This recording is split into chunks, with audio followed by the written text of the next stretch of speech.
From the Edge Media Studios in downtown Indianapolis, this is Indiana Issues. Here's your host, Abdul Hakim Shabazz. Hello, and welcome to Indiana Issues, the public affairs show where we go beyond the headlines and sound bites and bring you Indiana's newsmakers and the big stories as much as possible. Our guests today, as we come to you from the Edge Media Studios, are Republican Cam Carter, Democrat Lara Beck, and Libertarian Mark Rutherford. We've got lots of stuff to talk about today. The governor and the attorney general facing off in court this past week, crime in the capital city, statewide candidates, and, of course, what's going on in D.C. So, Cam, let me start with you. We had a lawsuit filed by the governor against the legislature over special powers and being able to call themselves into special session. Throwing the fact that the attorney general filed a motion to dismiss, saying the governor does not have the authority to call us to stop the legislature from going through, and also saying that he needs the attorney general's permission to file a lawsuit. So, Cam, what do you think about all this political and legal intrigue? Well, as a non-lawyer, I'll just observe that I can fire my lawyer. I think the governor of the state ought to be able to do that. And I just don't understand all the legal niceties of this. But, sometimes common sense has to prevail. And I would just point out that at the end of the day, the governor is a constitutional office. The attorney general's office is established by statute, if I'm not mistaken. So I think I know where this ends up, despite all the legal wrangling, and we'll just wait to have the courts weigh in. But I think it's in all taxpayers and citizens of Indiana's interest to have this issue resolved before, for instance, the General Assembly calls themselves into session, passes some laws, and then the courts decide that they illegally called themselves into session, and we have some laws on the books that are now inoperable. Mark, let me get your thoughts on this. Also, being the other attorney in the room, your thoughts on this political versus legal theater we're watching unfold in Marion County Court.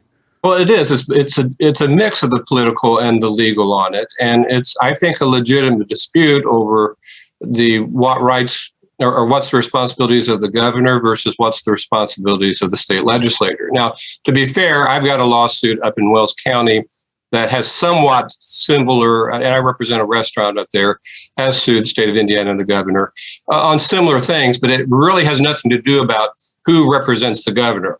So I feel real comfortable saying that this is an interesting issue, and the position Rokita took seems very, I don't know if a lot of attorney generals would have done it, but it's certainly interesting, and he could be right. And it may show a flaw in the statutes of the Constitution that probably should be solved someday about how does this all really work when you've got the chief lawyer for the state and the governor maybe not be on the same page, and it's a dispute between, it could be judicial branch, it could be legislature, it could be executive. How do you handle that? It probably is a little too unclear, but I don't think anybody at the time when they passed these laws and they did the Constitution thought this might happen, but it did. Lara, we are in sort of uncharted territory here. In your time in government, with both city and state, have you ever seen anything quite like this? Not really. I would say that what I always thought was really interesting when I worked for elected officials on the Democrat side, in many cases, the Democrat and Republican at the state or local level tended to work together really well.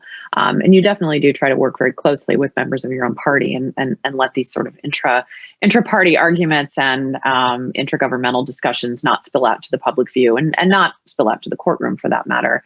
From a bystander perspective, if we really take a major step back, not just the inside the bubble step, these type of wranglings to me often feel very political. I know Mark brings up some good points about the legal aspects of it, but we're not too far out from a gubernatorial election, which will likely have a very crowded field. We've already have people who have announced that they want to run.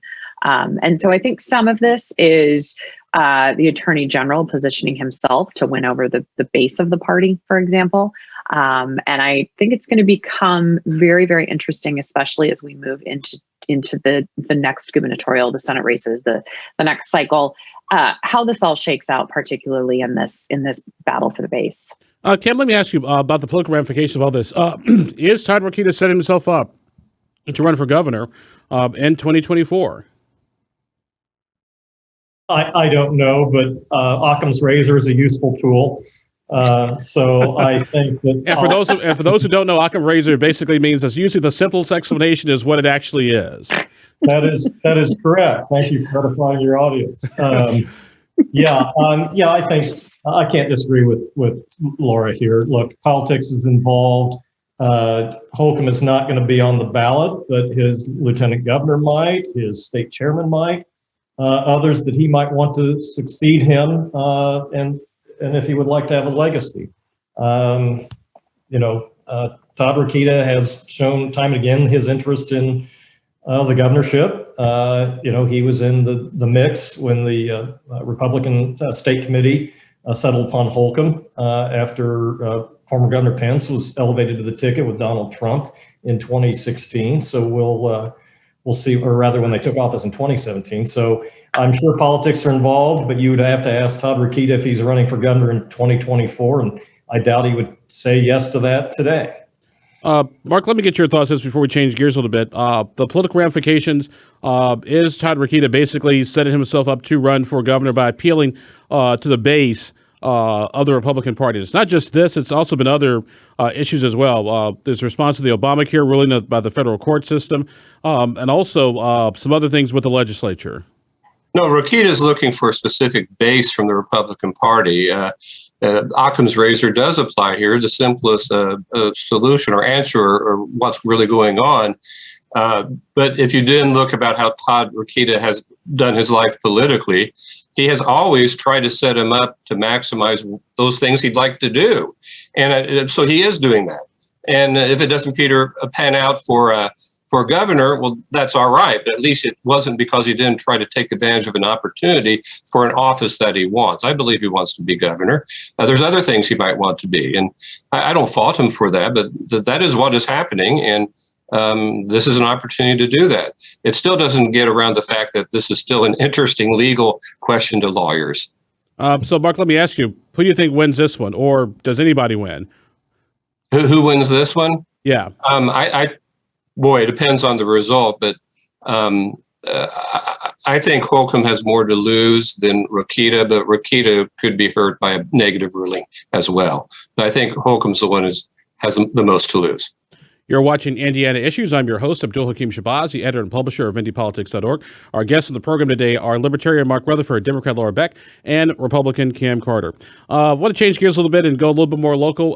Crime in the city of Indianapolis. We're experiencing the summer of record murder rates. The mayor putting out a new proposal, spending new money, new funds, about $3 million on crime prevention. Lara, let me start with you.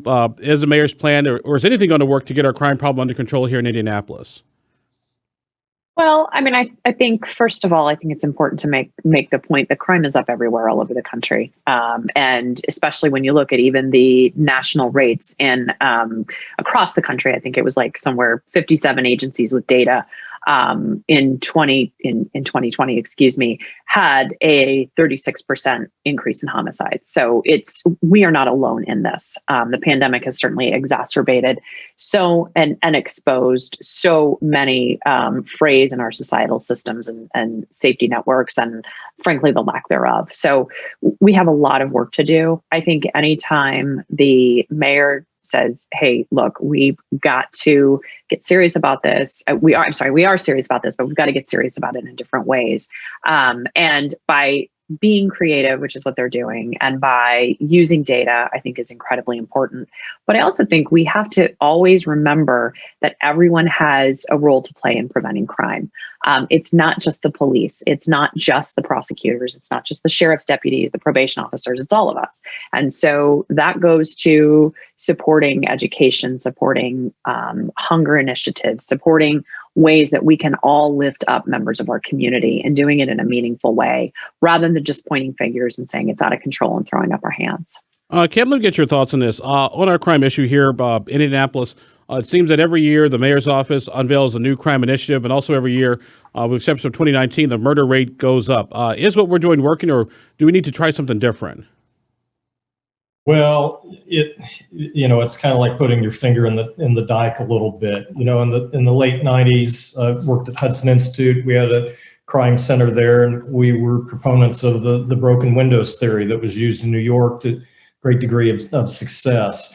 It seems to me that the most recent announcement is, trying to get at those quote unquote root causes, those socioeconomic problems in the community. You could spend all of your money doing that, trying to get at those root causes. And at the end of the day, even if everyone's, chicken in every pot, everyone was economically healthy, you still have sociopaths out there. They're going to commit crimes because that's who they are. It's their psychological makeup. And at the end of the day, sure, swift justice needs to be delivered to those in our society that break laws, particularly violent crime. We've had an extraordinary sequence here in the community, as have several, with the Black Lives Matter protests of last summer, the lockdowns. There's a lot of pent-up anxiety. Some of it is seeping out. But I just wish them more success than we've had in the past several years as we've tried to address these seemingly intractable problems. I would say that mental health and mental health counseling and those types of services are probably a critical component to getting at some of those root causes. There's, venal and cardinal sins, there's crime, and then there's serious crime. And our resources need to be, in terms of the criminal justice system, focused on those serious crimes and keeping people safe. It's really about public safety. Mark, let me get your thoughts on what Cam just said, that there's crime and there's serious crime. Have we been focusing too much attention on crime and not serious crime, or do we need to do more in both areas, do you think? Well, I've been involved in a lot of the criminal justice, criminal reform efforts that are going on somewhat behind the scenes. They're public, but most of the public doesn't want to be bored by our meetings. I think there's becoming a consensus among a lot of groups that we spend too much time on people who do not fear us. They just irritate, or we're not afraid of, who irritate us. Those are just kind of crimes. And then we have the serious crimes, which are the people we fear. And I think we put too much time into crime altogether, not to those people who we fear that we need to deal with. And then the other aspect, which Cam brought up, is the mental health issue. We need to put more attention on that. Efforts have been made to wrong rights about it in the past. A lot of them didn't work. I think they were well-intentioned, but we seem to have too many opportunities where the jails have unfortunately become mental health facilities. And that's the worst place for a mental health facility. And the sheriffs that I'm hearing from don't want to be mental health people. They want to just deal with the people who we fear, let probation deal with the people who irritate us, and then the mental health people be dealt with people who can understand how to deal and help somebody with a mental health issue. So the plan that Mayor Hogshead came up with, heard it, similar things hundreds of times over decades, not very much money being spent. And it doesn't hit. I agree with Lara that we may have different approaches about how we deal with it. But what I heard Lara saying is we need to strengthen the community in many different ways. And we need to do things in our policies are such that we help the community get stronger ties. I'm a big believer that strong communities help solve crime. And the last thing I'll say is I hate being right. I predicted this would happen because of the COVID pandemic and the reactions to it. And I'm not attacking the reactions. It's just if you study this stuff, when things go all haywire, and if there are people in the lower levels of economic success, the way they look at life, how they deal with life, they can't afford to deal with a lot of what happened, whether it's right or wrong what was done. They begin sometimes wrongly to think, what the heck, I'll just do this because it doesn't matter. And so we've got to deal with that. We've got to make sure that we are taking advantage of and doing things that allow people to not think that, hey, jail may be better than being out on the streets. Laura, let me get your response to that before we take our quick break here. Well, there's a lot to unpack.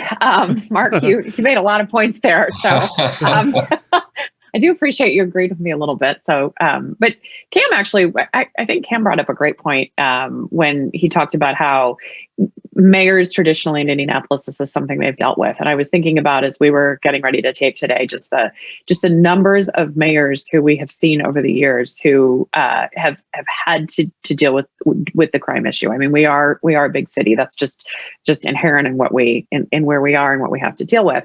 But going back to some of the inequities, I think across our society, the pandemic really did lay bare many of the just the structures that are in place. And then, of course, the Black Lives Matter protest and how a lot of eyes have been open to the two Americas that many people in our communities live. But when you really start thinking about what the pandemic laid bare and what we have seen, it is, I think, causing a shift in how communities are dealing with and are addressing crime. And I think we're going to continue to see that, especially as we move forward. But I go back to my point. So much of it is incumbent upon all of us that we are lifting up the members of our community and we are behaving in a responsible way. So we can make sure that kids have food and they are educated and they can get to school safely and that they are living in safe, decent, and affordable housing. There's a lot of key pieces to it that I think when you grow up in a life of privilege, you don't even think about. You think your struggles are like everyone else's struggles, and they're not. Our guests today are Republican Cam Carter, Democrat Lara Beck, and Libertarian Mark Rutherford. We're going to take ourselves a quick break. We come back. Is it too early to start declaring for public office? We'll have a list of candidates who declared so far and what's going on out in Washington, D.C. You're watching Indiana Issues live from the Edge Media Studios in downtown Indianapolis. We'll be right back.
And welcome back. You're watching Indiana Issues. I'm your host, Abdul Hakim Shabazz, the editor and publisher of IndiaPolitics.org. Our guests on the program today are Republican Cam Carter, Democrat Lara Beck, and Libertarian Mark Rutherford. Okay, guys, although we have a year and almost about 4 or 5 months until election time, the 2022 midterms, that has not stopped some folks from declaring that they are running for office. We got lots of folks running on the ballot for next year. The statewide office are state treasurer, state auditor, and, of course, secretary of state. Let's go ahead and start, Jacob, if we could, with a list of who our candidates are. For state treasurer, it is Pete Seat, Dan Elliott, and Susie Jaworski. For Secretary of State, it's Holly Sullivan and Diego Morales, and State Auditor Tara Klutz. These are all on the Republican side of things. No Democrats have formally declared anything just yet. Cam, let me start with you. Is it too early for folks to start running? Well, no. You'll notice that those are all statewide races, and all of those will be determined in a party primary or at a convention, and the convention is about a year out. So that's about an appropriate amount of time to campaign. We won't get sick of hearing from those candidates because most of us won't hear from them at all or pay any attention to those offices until much later. What you're not seeing for 2022 are congressional candidates or others in the state legislature announcing their intentions because they don't know what districts they're going to be running in. They may be thrown in to districts running against one another after redistricting, and that's because first time in my living memory, the census data is very, very late and has had difficulties getting that data from the feds. It's starting to come out in dribs and drabs, and reports are here. But that's also why the Indiana General Assembly is still technically just in recess. They will be coming back to draw the maps and then I think you'll see more activity at the legislative level, both in terms of congressional districts, in terms of state representative, state senate districts, but not too early for those statewide races that are determined within the party and at conventions. Laura, let me get your reaction. Where are the Democrats on this? Like I said, that list we just posted were pretty much all Republicans who've declared that they're running for statewide office. Where are the Democrats in all this? Well, I mean, I think that Cam made a great point, which is that a lot of these Republicans are going to have to either, you've got so many in the field right now because they've got to win in a primary or they have to win at a party convention. So their timeline is a little amplified because of that reason. And for the Democrats, I think people are thinking about it. I think you're going to see some movement throughout the summer and after Labor Day, most likely, where people are going to be looking at putting together campaigns for these seats. So I think, frankly, they're probably biding their time while the Republicans spend money and fight with each other, which is just fine with us. Or waiting on maps to be drawn so we can see. That could be too. I mean, it could also be too. But I think on some of those statewide races, I mean, if you've got three people on the treasurer side for the Republicans, and who knows how many more coming, that's going to be taking up a lot of air in the room. So, but not surprising that we don't have folks lined up yet or publicly announced yet. Mark, too early, too soon, too late for folks to be announcing? Yes, or was the timing just right? Well, it just depends on a lot of factors, but it's probably just right for most. A big thing that's hurting, as has been mentioned, is we don't have legislative districts. We don't have a lot of districts set. I know that there are dozens and dozens of Libertarian candidates waiting to see what their district will be, and we don't have any idea whether they might have to, seek the nomination at our convention and have opposition because two good candidates end up in the same district, which would not have happened but for the redistricting. So you have a lot of that going on. But for the statewide offices, even the Libertarians are planning their statewide races. We don't have typically our convention until the end of March, sometimes April and May. But the work's starting to do that. I expect some people to start announcing fairly soon, but I just hear the rumors. I'm not sure who's going to do it or not. Cam, Laura, this is a question for either one of you two, because Libertarians, they use a nominating convention to pick their candidates. Republicans and Democrats do this for Secretary of State, for Attorney General. Why not just go that whole 45 and get rid of the primary system altogether? Because my issue has always been a primary is a primarily political event, and so the political party should pay for it, not the taxpayer. So just go have a nominating convention, pick your candidates, present them to the voters, and then just kind of go from there. I'll not argue with that viewpoint, but I will say probably, why does it endure? Inertia and a bit of muscle memory. It's a good trial run to hone messaging, to hone campaign organizations, to get ready for, the quote unquote real battle in the fall. But typically in Indiana, and Laura's not going to want to hear this, but historically, you may see more activity on the Republican side because it's a better bet that a Republican is going to win a statewide office than a Democrat. Mike Schmuel has his work cut out for him. I was just reading about their efforts with the statewide tour. I think that's smart from a communication standpoint. And I hear he's rebuilding at the county by county level. I think that's smart as well. That's the farm league that leads to greater success. Probably the right focus for right now. Well, let me get your thoughts. We'll go to our next topic. I'm just agreeing with Cam all over the place today. So who knows? Maybe I'm just aligned with Cam today. I think the focus of Chairman Schmuel is very smart, especially in the party building. That's absolutely critical, especially when we're doing our GOTV efforts, and that's much needed, as well as all of the other focuses that he has. Primaries from a political side, primaries are never really fun, especially when you're fighting with members of your own family. You're spending a lot of money that you could be using for the general. And frankly, you're sort of messing each other and roughing each other up, where everyone basically knows the oppo on your primary opponent before the general election. So there's primaries always give me a little bit of pause for that reason. But at the same time, when things are handled at the party convention levels, there is an element of not letting general voters be a part of it. So in Indiana, where you don't declare as a Republican, you don't declare as a Democrat, it does give in the primary system, it does give more people an opportunity to vote, as opposed to the closed rooms and the smoke-filled rooms and those type of things. So it really I think depends on the perspective you have and where you come from in terms of should you do a convention or a primary. You're watching Indiana Issues. I'm your host, Abdul Hakim Shabazi, editor and publisher of IndyPolitics.org. Our guests today are Republican Cam Carter, Democrat Lara Beck, and Libertarian Mark Rutherford. Guys, we've got about 5 minutes left and some change, so I want to move real quickly here. I want to get to our predictions. But in Washington, D.C., of course, Joe Biden's been president for about 6 months and some change now. How's he doing? Lara?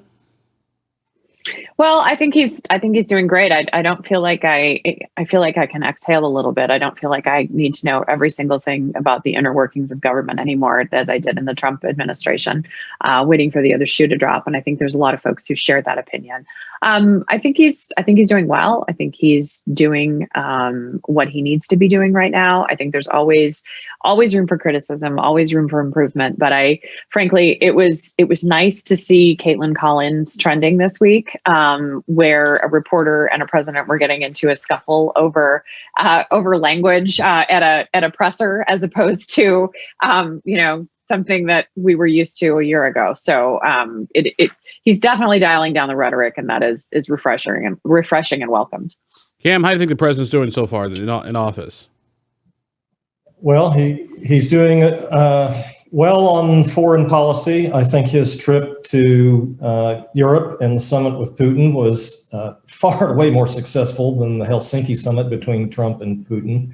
On the domestic front, I think he has a restless progressive base, and in all candor, members of the Republican Party that aren't negotiating with him in terribly good faith on things that they ought to be able to work on. I hope that this truce between Todd Young and Senator Schumer and the China Act that they just passed is an indication of things to come. I doubt that, particularly as we get closer to the election. But again, I think on foreign policy, Biden's performing strongly. I like what he's doing. I like what he's saying. And on the domestic front, we're going to have our differences. But it's all a matter of spending priorities, it seems now, between the two parties. They just have different ways to cut up the same spending pie, with maybe a little break on the full number. Mark, your thoughts on how the president's doing? Oh, he's doing fine, exceeding expectations, although I have to say my expectations are extremely low, so that's not very hard. But the thing I like about what he's doing is foreign policy. He's doing fairly well at it. Presidents that concentrate on foreign policy tend to have the best, get the best results, and people like them the best. They stick into domestic stuff, and it tends to be very sticky and a big problem for them. But I do think he has to worry for what is called his progressive left base. I think they're very impatient, quite frankly. He's got to watch out for that.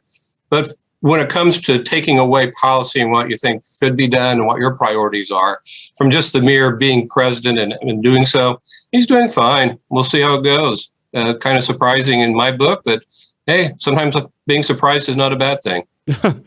All right. Well, now it's time for predictions and prognostications, where we ask our political panels to look into the crystal ball ether and let us know what they expect to pay attention to. And so, Cam, we'll start with you. Again, non-lawyer here, just a Hoosier with some common sense. I can fire my lawyer. I think the governor prevails in this court battle with the attorney general. Lara? I think I'm going to be watching the continued rise of the Democratic Party, particularly under Chairman Mike Schmull. There have been some really positive directions that we're moving in, especially in terms of the engagement at the local and civic level on the American Rescue Plan, as well as the party building that's going on. So I think that's something I'm going to be definitely paying a lot of close attention to as we move into summer. It's very promising, and it's something I think we're all excited about. Mark? Yeah, this is kind of something I'm very proud to be able to say in my predictions, because I can talk about the Libertarian Party. And what's really impressive is that with Evan McMahon as state chair, we're now up to almost 55 organized counties, or they're about to be formally organized, affiliated with campaign affiliations and filing with the Secretary of State or the county, et cetera, et cetera. So an awful lot's going on, and we have more and more counties being organized. So keep looking at the Libertarian Party. It's going to be running a lot harder because it's going to have a bigger, better infrastructure for 2022. All right. And my prediction, prognostications, look for Carly Macer to run for statewide office in 2024, preferably governor. She's a former state representative from the west side of Indianapolis. So there's my prediction. Our guests on the program today have been Democrat Lara Beck, Republican Cam Carter, and Libertarian Mark Rutherford. I'm Abdul Hakim Shabazz. We're coming to you from the from Edge Media Studios in downtown Indianapolis. Thank you for joining us. We'll talk to you next time on Indiana Issues.